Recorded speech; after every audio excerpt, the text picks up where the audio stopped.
நேயர்களே, நேற்றைக்கு ஈரானில் காற்றை விதைக்காதே, நீ புயலை தான் அறுவடை செய்வாய் என ஈரான் நீண்ட பதாகைகள் மூலமாக அமெரிக்காவுக்கு கடுமையான எச்சரிக்கை, இஸ்ரேலுக்கும் எச்சரிக்கை.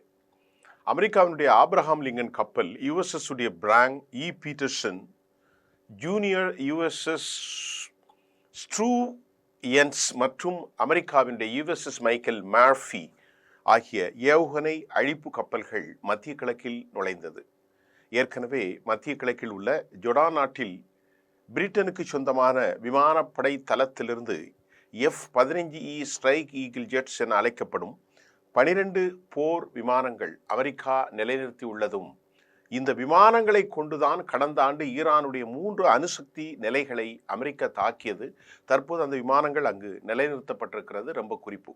அது மட்டுமின்றி வானிலே எரிபொருளை நிரப்பக்கூடிய KC-135 ஏரியல் ரீஃபியூலர்ஸ் விமானம் மற்றும் C-130 கார்கோ விமானங்கள் உள்ளிட்டவையும் கூட அங்கு நிறுத்தப்பட்டிருக்கிறது. இது ரொம்ப ரொம்ப ரொம்ப முக்கியமான செய்தி.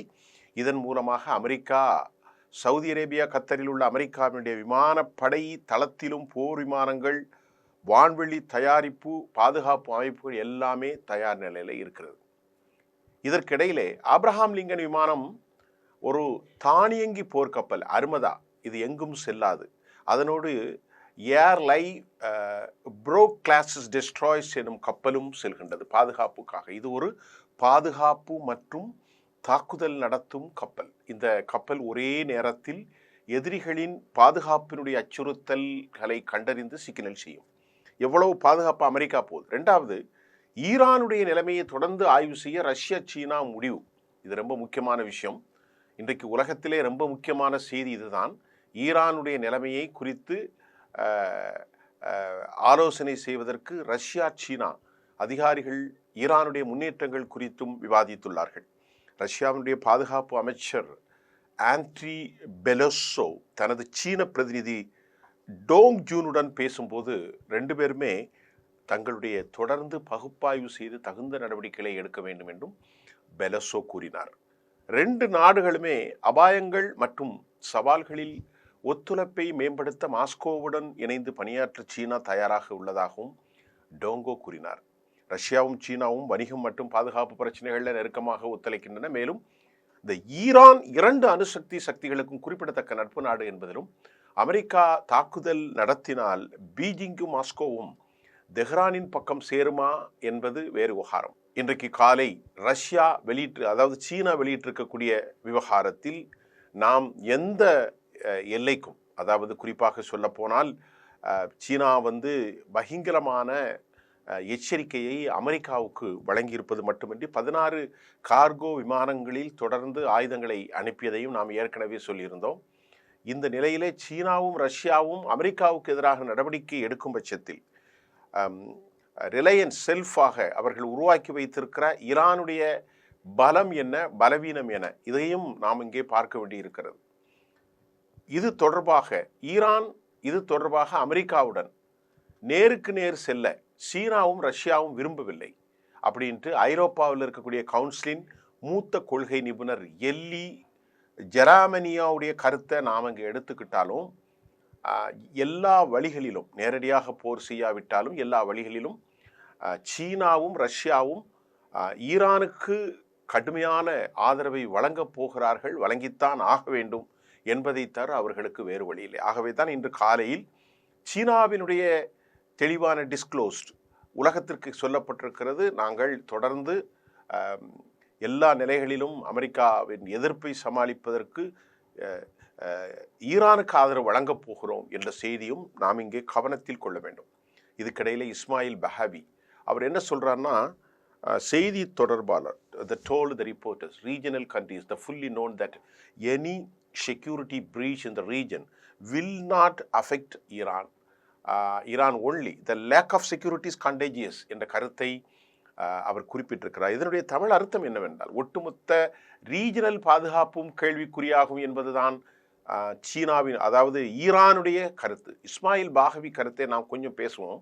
எப்படின்னு சொன்னா, அவர் என்ன சொல்றார், நேற்று தெஹ்ரானிலிருந்து வெளியான அறிக்கையில் இந்த அரபு நாடுகள் முழுவதும் அமெரிக்காவினுடைய கையாள்கள் தானே, ஜொர்டானும் சரி, கத்தரும் சரி, சவுதி அரேபியா, யுனைடெட் அரபு எமிரேட்ஸ், பஹ்ரைன், ஓமன் எல்லாமே அமெரிக்காவுடைய கூட்டாளிகள். அதனால் அவங்க என்ன சொல்லிட்டாங்க, இஸ்மாயில் பாகவி அப்துல்லா அப்பாஸ் அராக்கச்சினுடைய செய்தி தொடர்பாளர், அதாவது எக்ஸ்டர்னல் அஃபேரன்ஸினுடைய செய்தி தொடர்பாளர், மீடியா பர்சன், அவர் என்ன சொல்கிறாருன்னா, துபாய் பாதுகாப்பாக இருக்காது, பாயிண்ட் நம்பர் 1.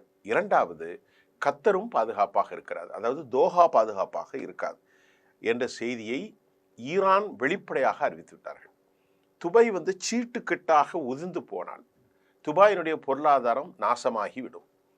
அந்த நாட்டில் யுனைடெட் அரபு எமிரேட்ஸில் உலகில் மிக பெரும் கட்டடங்களை வடிவமைத்து சுற்றுலா மையமாகவும் கேளிக்கைகள் மையமாகவும் ஆக்கி வைக்கப்பட்டிருக்கக்கூடியது யுனைடெட் அரபு எமிரேட்ஸினுடைய துபாய். அதன் பக்கத்தில் இருக்கக்கூடிய அபுதாபியில் ஒரு 70 விதமான அந்த நாட்டின் இது இருக்கிறது, க்ரூட் ஆயில் இருக்கிறது. மற்றும் ரசல் கைமா போன்ற நாடுகள், சார்ஜா போன்ற நாடுகள் எல்லாம் மிகப்பெரிய செழிப்பான ஒரு எண்ணெய் வளம் கொண்ட நாடுகள் அல்ல.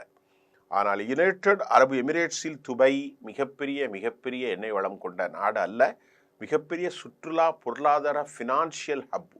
உலகத்தினுடைய தலைமை பொறுப்பில் இருக்கக்கூடிய துபாயை நாங்கள் தாக்குவோம் என்று இஸ்மாயில் பாகவி அல்ல அவருடைய செய்தியாக இருந்தாலும் இது ஈரானுடைய செய்தி, இது தனிப்பட்ட செய்தி அல்ல.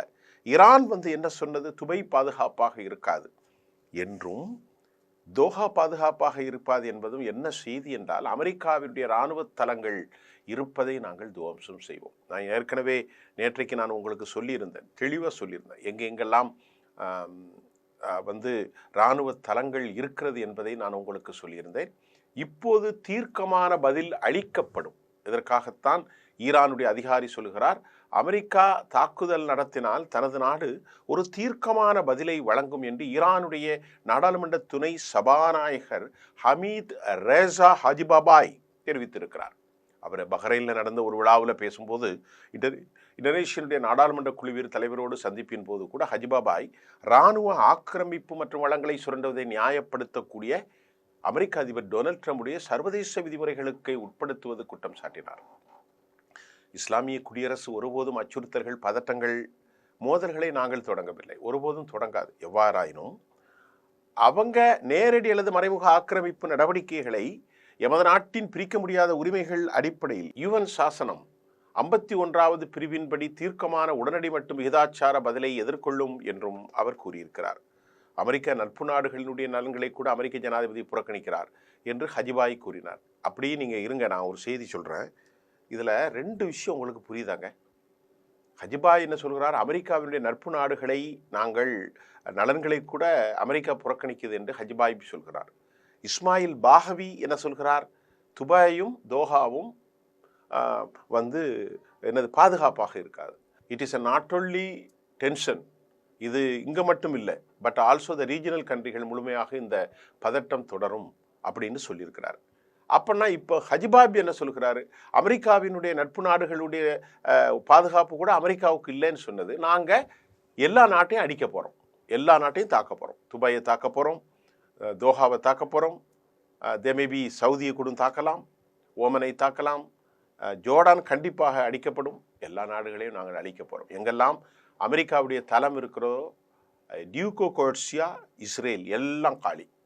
என்ன நமக்கு கிடைச்சிருக்குன்னா, அமெரிக்காவுடைய இந்த அருமதா இருந்தாலும் நேற்று ஒரு செய்தியை நான் சொன்னேன், எந்த ஒரு ஏர் டிஃபென்ஸ் சிஸ்டம் தாட் மற்றும் பெட்ரியாட் பேட்டரிகள், EU-37 நிறைய ஃப்ளைட்ஸ் பேர்லாம் சொல்லிட்டேன், குழப்பம் உங்களுக்கு, அதெல்லாம் தேவையில்லை, அதெல்லாம் கொண்டு இறக்குனாலும் இன்றைக்கு அதை எதிர்கொள்வதற்கு லட்சக்கணக்கில் ஆயிரக்கணக்கான லட்சக்கணக்கில் நெருங்கும் என்று சொல்கிற குறைந்த ரேஞ்சும் மற்றும் நீண்ட தூர ஏவுகணைகள் அனைத்தும் அவர்கள் வைத்திருக்கிறார்கள். எந்த நாடும் சந்திக்காத அளவிற்கு அமெரிக்காவுடன உறவுகளின் வரலாறு ஆகியவற்றை பொருட்படுத்தாமல் அதிகப்படியான கோரிக்கைகள் அழுத்தத்திலிருந்து விடுபடவில்லை என்றும் ஈரான் கூறியிருக்கிறது. சர்வதேச இந்த சூழலில் சர்வதேச நிறுவனங்கள் மற்றும் அமைப்புகளை பலவீனப்படுத்தவும் இழிவுபடுத்தவும் முடக்கவும் இலக்குமற்று ஒழுங்கமைக்கப்பட்ட முயற்சி நாம் காண்கிறோம்.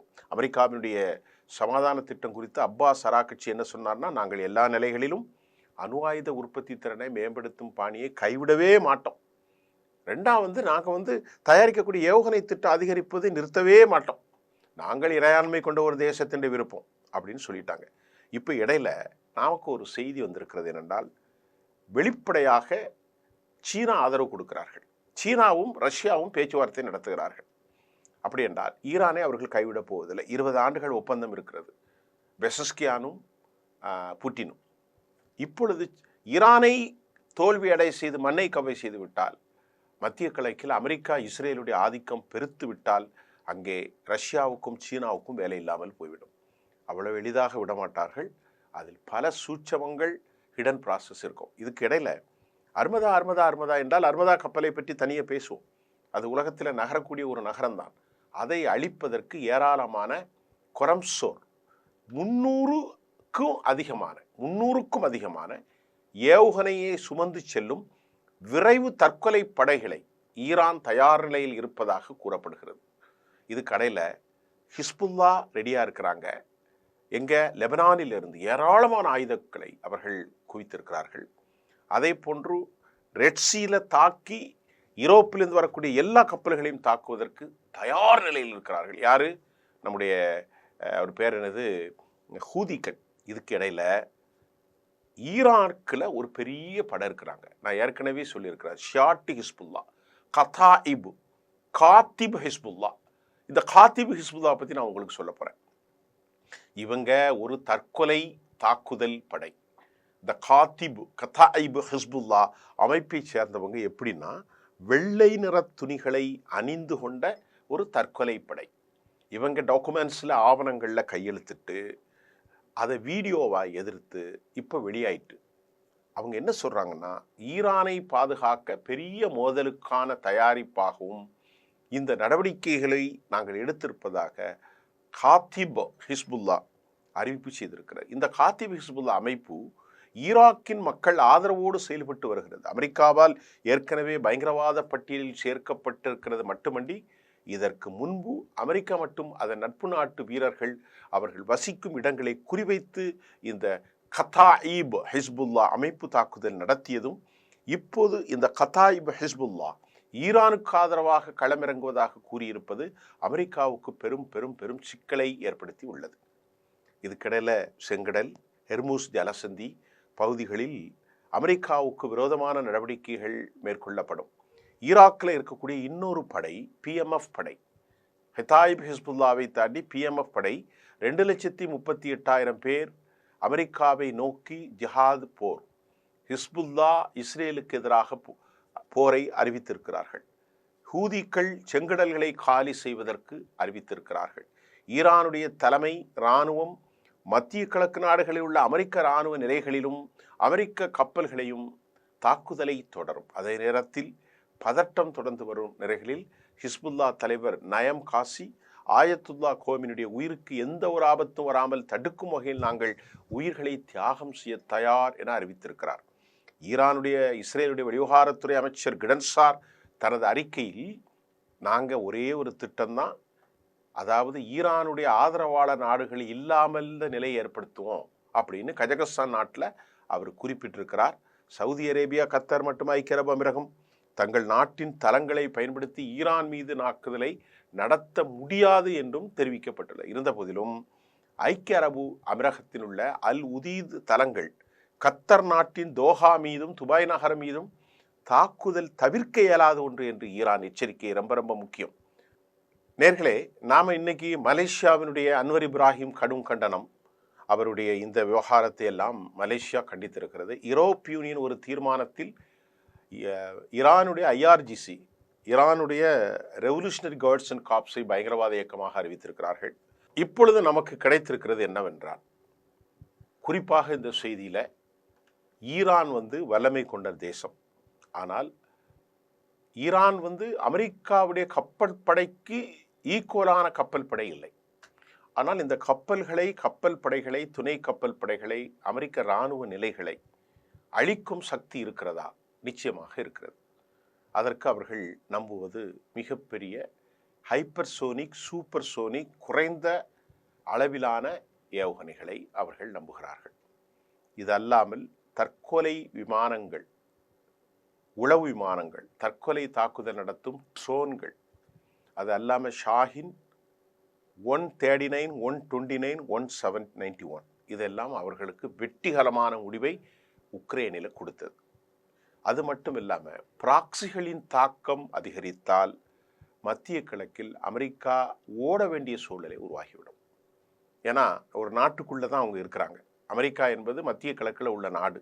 அப்போ அந்த நாட்டுக்குள்ள தற்கொலை படைகள், நான் ஏற்கனவே சொன்ன மாதிரி ஹிதாயி படைகளும் எல்லாருமே உள்ளே நுழைந்து தாக்குதலை நடத்த ஆரம்பித்தால் அமெரிக்கா மத்திய கிழக்கில் கால் பதிப்பது சிரமம்.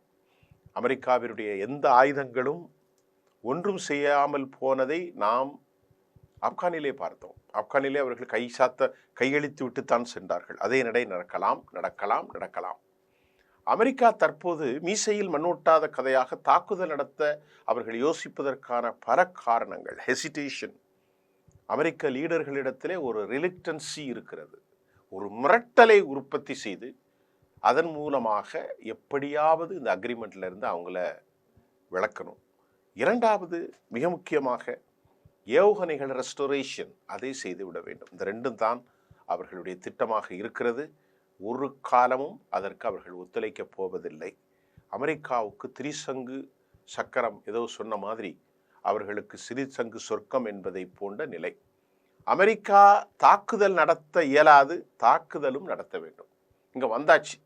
உலகம் முழுவதும் ஒரு ப்ரொக்ளமேஷனை பிரகடனம் பண்ணி யூரோப் யூனியன், அப்புறமாக இருக்கக்கூடிய அரபு நாடுகளில் உள்ள தளங்கள், ஜெர்மன் உள்ள தளங்கள், அமெரிக்காவுடைய தளங்கள், கப்பல் படைகள் எல்லாவற்றையும் அனுப்பி எல்லாவற்றையும் சென்காம் எல்லாம் கொண்டு வந்து நிறுத்தி திருப்பி போனால் ஒரு கேவலப்பட்ட நாடாக அமெரிக்கா மாறும்.